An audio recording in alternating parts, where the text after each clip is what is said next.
Pernah kebayang nggak kalau dunia modern yang kita lihat sekarang, sebagian dibangun dari sistem yang sangat kejam.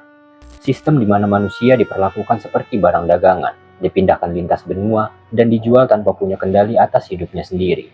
Ini bukan cerita fiksi, tapi kenyataan pahit yang terjadi selama ratusan tahun dalam perdagangan budak Atlantik. Dan semakin dalam kita bahas, kamu akan sadar kalau ini bukan sekadar sejarah, tapi ini fondasi dari banyak masalah dunia hari ini.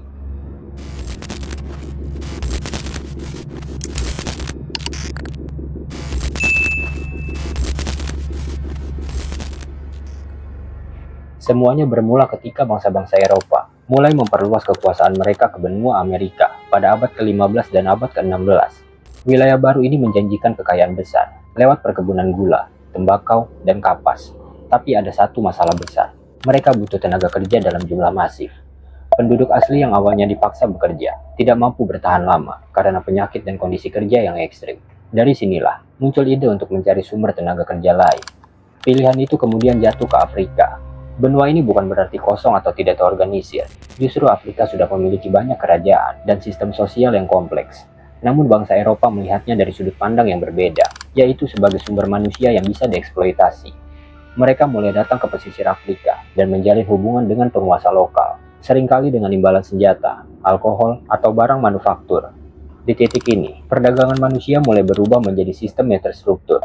Konflik antar kelompok di Afrika dimanfaatkan untuk menangkap tawanan yang kemudian dijual ke pedagang Eropa. Orang-orang yang ditangkap ini bukan penjahat, bukan tentara, tapi seringkali warga biasa yang tiba-tiba hidupnya berubah total dalam semalam. Mereka diikat, dipisahkan dari keluarga, dan dibawa ke pesisir pantai tanpa tahu apa yang akan terjadi selanjutnya. Setibanya di pantai, mereka dimasukkan ke dalam benteng-benteng penahanan yang dibangun khusus oleh bangsa Eropa. Tempat-tempat ini sempit, gelap, dan penuh sesak. Banyak orang harus menunggu berhari-hari, bahkan berminggu-minggu sebelum kapal datang. Kondisinya sangat tidak manusiawi. Kurang makanan, sanitasi buruk, dan penyakit menyebar dengan cepat. Banyak yang sudah meninggal, bahkan sebelum sempat meninggalkan Afrika. Disinilah mulai terlihat bahwa ini bukan sekedar praktik perdagangan biasa. Ini adalah sistem global yang terorganisir, yang kemudian dikenal sebagai segitiga perdagangan. Kapal-kapal dari Eropa membawa barang ke Afrika, menukar barang tersebut dengan manusia, lalu mengirim mereka ke Amerika untuk dijual, sebelum akhirnya kembali ke Eropa dengan hasil dari perkebunan. Semua berjalan seperti mesin ekonomi raksasa yang terus berputar.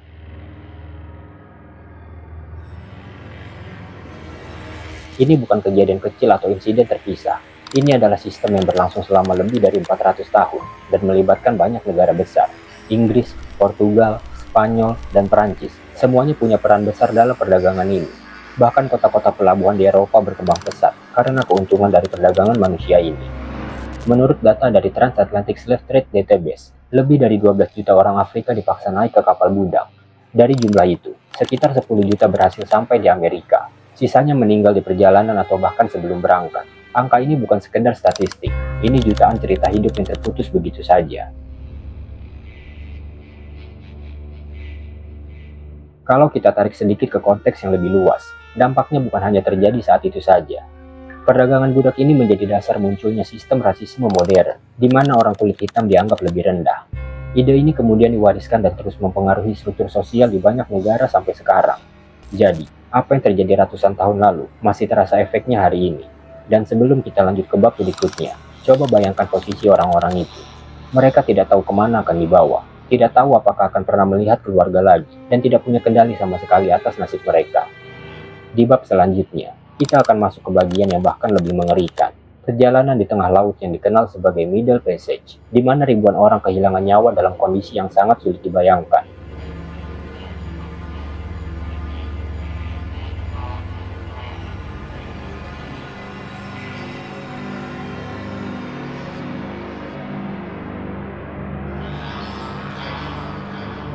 Kalau kamu pikir penderitaan mereka berhenti di pantai Afrika, justru disinilah bagian paling mengerikan dimulai. Perjalanan melintasi Samudra Atlantik yang dikenal sebagai Middle Passage menjadi fase paling brutal dalam seluruh sistem ini. Orang-orang yang sudah ditangkap dan dipenjara tadi, kemudian dipaksa naik ke kapal dalam kondisi yang sangat tidak manusiawi. Mereka bukan dianggap penumpang, tapi muatan. Begitu masuk ke dalam kapal, mereka langsung dirantai dan disusun berdesakan di ruang sempit di bawah dek. Ruangannya gelap, pengap, dan hampir tidak ada ventilasi. Banyak dari mereka bahkan tidak bisa duduk tegak. Mereka harus berbaring saling menempel selama berminggu-minggu, bahkan berbulan-bulan. Bau keringat, darah, dan muntah bercampur jadi satu. Perjalanan ini biasanya memakan waktu antara 6 sampai 12 minggu, tergantung cuaca dan rute. Selama itu, para budak hanya diberi makanan seadanya, seringkali dalam kondisi busuk atau tidak layak konsumsi. Air juga sangat terbatas. Penyakit seperti disentri, cacar, dan demam menyebar dengan cepat karena kondisi yang kotor dan padat. Banyak yang tidak kuat bertahan, setiap hari ada saja yang meninggal. Dan yang lebih tragis, jasad mereka tidak diperlakukan dengan layak. Tubuh-tubuh yang sudah tidak bernyawa langsung dibuang ke laut begitu saja. Tidak ada pemakaman, tidak ada penghormatan, hanya hilang di telan samudra.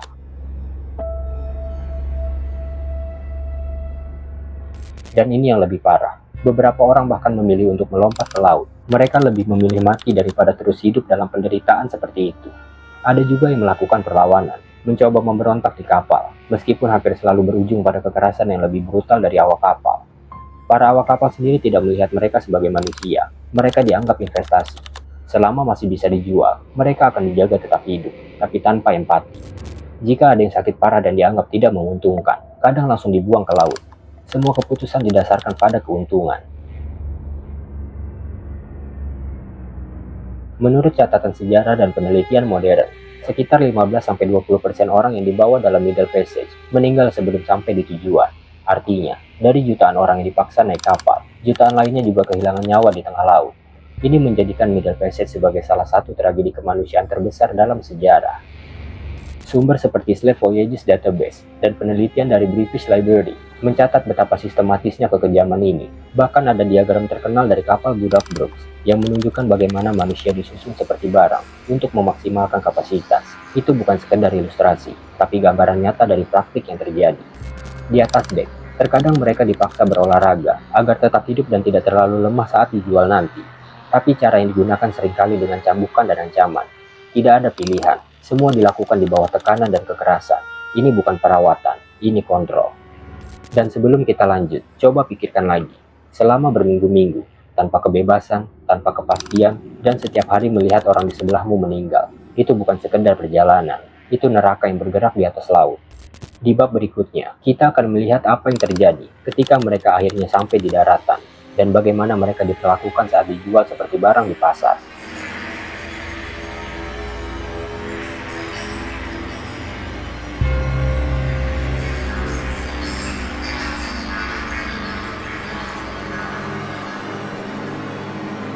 Ketika kapal akhirnya sampai di daratan Amerika, penderitaan itu tidak berhenti, justru berubah bentuk.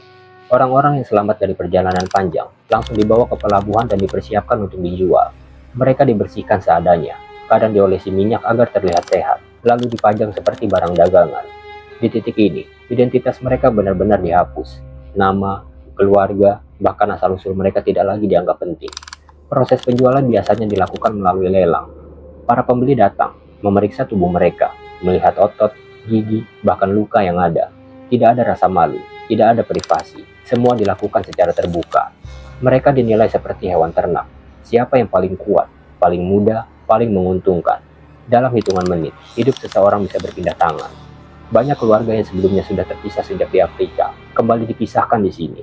Anak dijual ke pemilik yang berbeda dari orang tuanya. Suami dan istri dipisahkan tanpa kemungkinan bertemu lagi. Ini bukan kebetulan, tapi bagian dari sistem yang memang tidak peduli pada hubungan manusia. Yang penting hanya satu, keuntungan.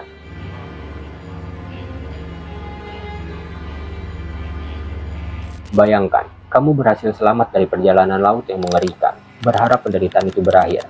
Tapi ternyata, itu baru gerbang masuk ke kehidupan yang jauh lebih panjang dan menyakitkan. Karena setelah dijual, mereka dipaksa bekerja tanpa henti di perkebunan. Sebagian besar budak dikirim ke perkebunan gula di Karibia atau kapas di Amerika. Di sana, mereka bekerja dari sebelum matahari terbit sampai setelah matahari terbenam. Tidak ada hari libur, tidak ada upah, hanya kerja, kerja, dan kerja. Jika dianggap lambat atau melawan, hukuman fisik langsung diberikan. Kekerasan menjadi bagian dari kehidupan sehari-hari. Cambukan, penyiksaan, bahkan pembunuhan bisa terjadi kapan saja. Pemilik budak memiliki kekuasaan penuh. Tidak ada hukum yang benar-benar melindungi mereka. Mereka dianggap properti, bukan manusia. Jadi apapun yang terjadi pada mereka, jarang mendapatkan konsekuensi hukum.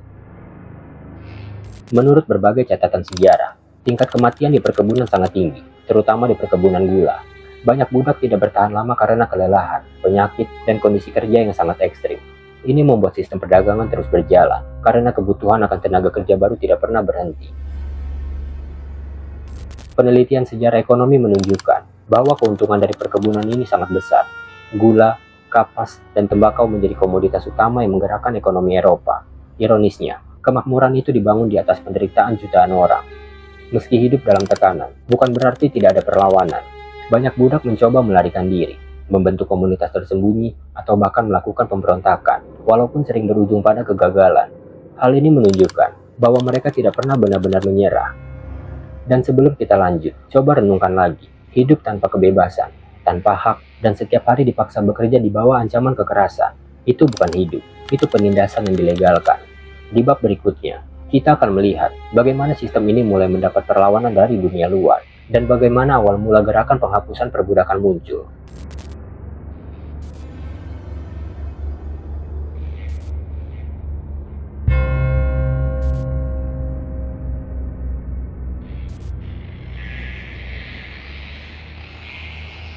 Seiring waktu berjalan, kekejaman dalam sistem perbudakan ini mulai menarik perhatian banyak orang, terutama di Eropa dan Amerika. Awalnya, praktik ini dianggap normal dan bahkan penting untuk ekonomi, tapi perlahan muncul suara-suara yang mempertanyakan, apakah benar manusia bisa diperlakukan seperti ini? Pertanyaan ini menjadi awal dari perubahan besar. Gerakan penghapusan perbudakan atau abolisionisme mulai berkembang pada akhir abad ke-18. Tokoh-tokoh seperti William Wilberforce menjadi salah satu suara paling vokal dalam melawan perdagangan budak. Mereka menggunakan tulisan, pidato, dan kampanye publik untuk membuka mata masyarakat tentang kekejaman yang terjadi. Salah satu hal yang membuat gerakan ini semakin kuat adalah munculnya bukti visual dan kesaksian langsung. Diagram kapal budak, cerita para mantan budak, dan laporan kondisi di perkebunan mulai tersebar luas. Orang-orang yang sebelumnya tidak tahu atau tidak peduli mulai merasa terguncang. Empati mulai tumbuh, meskipun tidak langsung mengubah semuanya. Tapi ini menarik, perubahan besar ini bukan hanya karena moral, tapi juga karena tekanan ekonomi dan politik. Revolusi industri mulai mengubah cara produksi. Ketergantungan pada tenaga budak perlahan mulai dipertanyakan. Ditambah lagi, pemberontakan budak yang semakin sering membuat sistem ini dianggap tidak stabil. Salah satu peristiwa penting adalah pemberontakan di Haiti, yang dipimpin oleh Toussaint Louverture. Ini adalah salah satu revolusi budak paling sukses dalam sejarah, yang akhirnya melahirkan negara merdeka. Peristiwa ini mengguncang dunia dan menunjukkan bahwa sistem perbudakan bisa dilawan. Di Inggris sendiri, tekanan publik akhirnya membuahkan hasil. Pada tahun 1807, pemerintah Inggris resmi melarang perdagangan budak melalui Slave Trade Act 1807. Ini berarti kapal Inggris tidak lagi boleh mengangkut budak melintasi Atlantik. Namun, penting untuk diingat, ini belum menghapus perbudakan itu sendiri. Perbudakan baru benar-benar dihapus di wilayah kekuasaan Inggris pada tahun 1833 melalui Slavery Abolition Act. Meskipun begitu, prosesnya tidak instan. Banyak mantan budak masih harus bekerja dalam sistem magang yang pada dasarnya mirip dengan perbudakan. Di Amerika Serikat, prosesnya bahkan lebih panjang dan berdarah. Perbudakan baru dihapus setelah American Civil War yang menewaskan ratusan ribu orang. Ini menunjukkan betapa dalamnya sistem ini tertanam dalam struktur sosial dan ekonomi. Sumber seperti arsip dari British Parliament dan berbagai penelitian sejarah menunjukkan bahwa penghapusan perbudakan bukanlah keputusan mudah. Ada perlawanan dari pihak yang diuntungkan secara ekonomi, tapi tekanan moral, politik, dan sosial akhirnya lebih kuat. Dan sebelum kita masuk ke bagian terakhir, penting untuk dipahami, meskipun perbudakan secara resmi dihapus, dampaknya tidak langsung hilang. Luka yang ditinggalkan terlalu dalam. Di bab terakhir, kita akan melihat bagaimana warisan dari perdagangan budak ini masih terasa sampai sekarang, bahkan di dunia modern.